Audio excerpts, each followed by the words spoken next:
Pues es un medicamento exactamente igual a su homólogo de marca en calidad, eficacia y seguridad, que sale al mercado un 40% más económico y que sale cuando la marca ha perdido su patente de exclusividad, que se le ha otorgado lógicamente para amortizar la alta inversión que hizo en su día, ¿no? Y un genérico sale al mercado lógicamente con todas las bendiciones y las autorizaciones tanto de la Agencia Española del Medicamento como de las autoridades sanitarias. Bueno, la verdad es que cuando tienes la perspectiva de 25 años, muchas veces te preguntas cuáles son los valores más importantes que ha aportado al país el medicamento genérico. Yo lo resumiría en dos fundamentalmente. Por un lado, sostenibilidad para el sistema sanitario, puesto que el genérico produce un ahorro, como hemos dicho, mínimo de un 40% cuando sale al mercado, que se introduce en 1.000 millones de euros al año. Y eso, lógicamente, es una ventaja y es un alivio para la factura farmacéutica del Estado. Pero otro de los grandes valores que hemos visto en estos 25 años es el acceso, es decir, la facilidad que ha tenido gracias a los medicamentos genéricos el paciente de poder acceder a tratamientos que hace años pues era realmente difícil. Solamente un dato para ilustrar este argumento que digo. Un omeprazol hace 25 años costaba 36 euros, hoy en día son 2,50.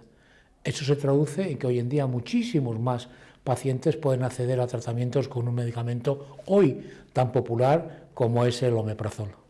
Pues la verdad es que los medicamentos genéricos en estos 25 años han pasado distintas etapas, por así decirlo. Podemos hablar de una primera etapa desde el año 97 hasta el 2008, una etapa de travesía en el desierto, donde tuvimos que superar distintas barreras de entrada, porque hay que tener en cuenta que era un grupo de medicamentos nuevos.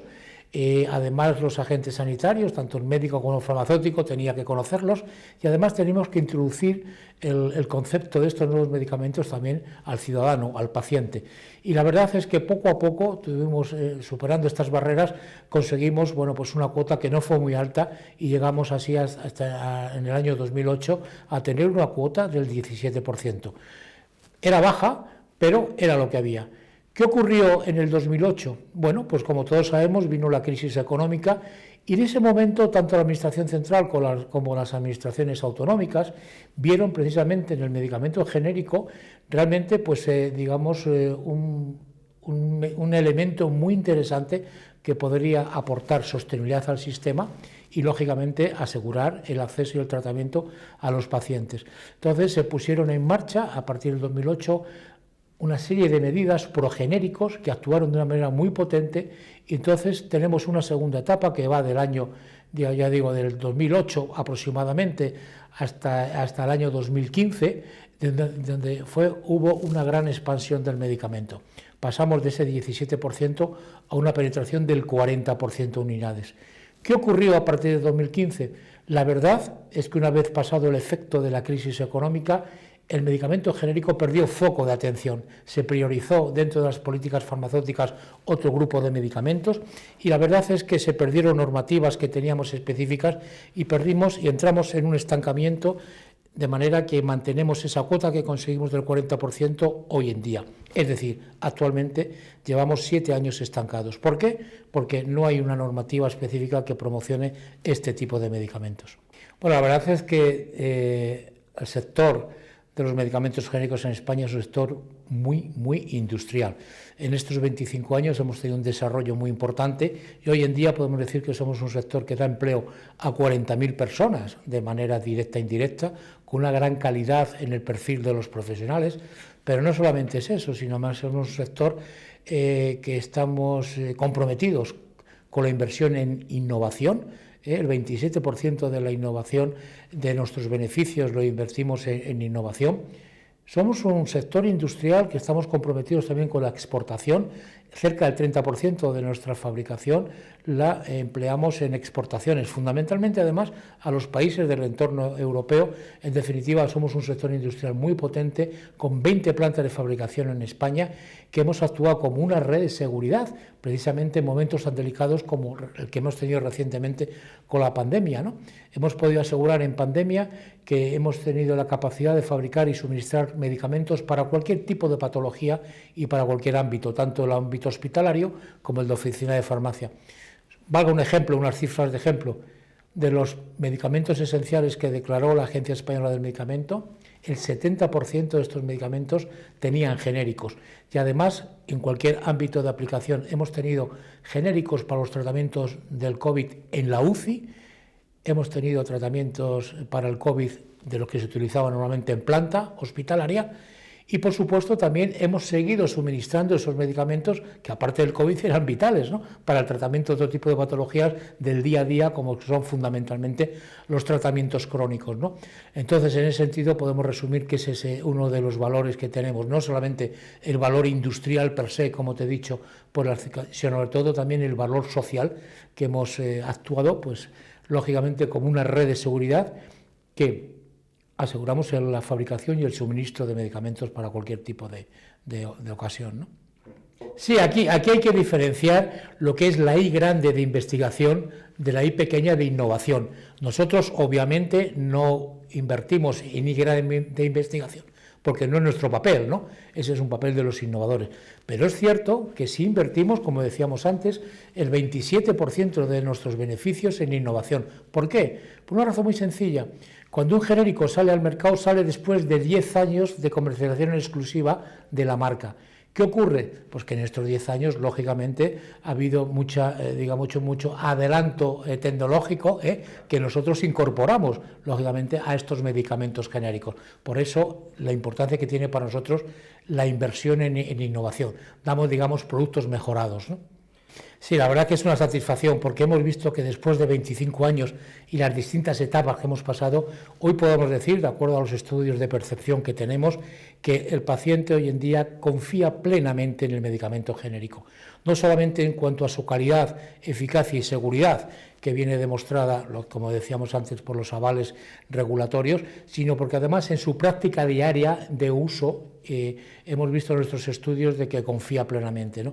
Por ejemplo, recuerdo que en una de las últimas encuestas que hicimos, creo que recordar que alrededor del 80% de los pacientes confiaban plenamente en el genérico, pero esta confianza subía hasta el 85% cuando el paciente era el crónico, es decir, el que está más en contacto diario con el medicamento.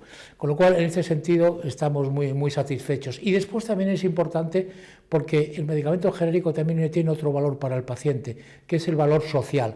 Es decir, él es consciente de que a través del medicamento genérico se derivan ahorros que pueden revertir en otras áreas de financiación para la propia sanidad, o bien en recursos económicos, en recursos financieros, o incluso diría yo que para inversión de nuevos medicamentos innovadores, ¿no?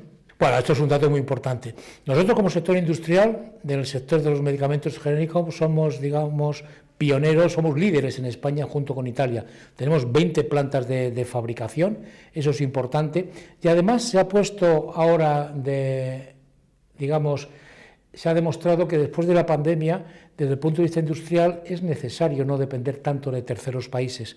Por ello, hay una estrategia farmacéutica europea que se está tramitando ahora mismo en Bruselas, y uno de los ejes fundamentales de esta política es precisamente que dice que hay que reindustrializar Europa y, por supuesto, España, con 3 objetivos fundamentalmente.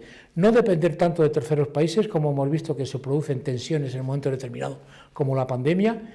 2, para hacer un efecto llamada y atraer inversión de otros países fuera del entorno de la Unión Europea. Y tercero, porque supone las inversiones en nuestro propio territorio un incremento del PIB, ¿no?, en inversión de empleos, como decíamos antes, en inversiones de producción, etcétera. Por ello, efectivamente, nosotros muchas veces, al principio, había la falsa imagen, ¿no?, de que los medicamentos genéricos venían de fuera de España, de fuera de Europa, etcétera, pero todo lo contrario a la realidad. Por eso resumimos en una frase, y es que de cada 10 genéricos que se consumen en España, 7 se fabrican en nuestro país, un 70%. Y es una cifra que yo creo que es suficientemente significativa para ver la potencia industrial que tiene nuestro sector aquí en España. Sí, la realidad es que ahora mismo llevamos 7 años estancados, es porque hay una ausencia de normativas progenéricos. Es verdad que el foco ahora mismo está en otro tipo de políticas farmacéuticas y de medicamentos, pero nosotros reivindicamos que es fundamental recuperar esas normas para seguir nuestra penetración y actuar de manera complementaria a otros medicamentos de una manera eficaz. Y de alguna forma, pues hombre, asegurar al ciudadano el suministro de esos medicamentos que ya está acostumbrado, que son de uso diario y además de una manera muy costo eficiente. Que tener en cuenta que el precio medio de un genérico es ahora mismo 3,50 euros. Eso es un precio muy asequible. Segundo, estamos sufriendo ahora mismo con un impacto de los costes económicos sobrevenidos muy fuertes, porque tanto de derivados de la energía como la electricidad y el gas, el incremento de los precios de los transportes, el incremento del precio de las materias primas, están incidiendo sobre un precio que además en el caso de los medicamentos de prescripción es fijo y regulado. Es decir, nosotros no tenemos ningún alivio para poder compensar estos sobrecostes, ¿no? Con lo cual estamos sufriendo ahora mismo estos impactos en medicamentos que tienen un precio medio bajo. Nosotros, por eso, lo que sí pedimos en adelante, y además creo que tenemos una buena oportunidad ahora con la reforma de la Ley de Garantías, que se está iniciando ahora su tramitación, para reivindicar estas medidas progenéricos que de alguna forma, hombre, pues nos diferencien de la marca, ¿no? O bien en precio o en condiciones de dispensación, para tener nuestro propio campo, nuestras propias normas y poder volver a subir y alcanzar esa cuota de mercado, que le digo, en España estamos en un 40% y es muy lejos todavía de la media del 65% que se consigue en los países del entorno europeo. Por eso, en resumen, diría que lo que pedimos ahora es normas progenéricos que nos diferencien de las marcas de una manera clara, o bien en precio o en financiación, y a partir de ahí, sobre todo, lo que nos gustaría también es que estas medidas, que sabemos que las comparten tanto la Administración central como autonómicas, sean una realidad, ¿no? Muchísimas gracias a vosotros y esperamos que en el futuro el medicamento genérico siga siendo una conquista social como lo ha sido hasta ahora.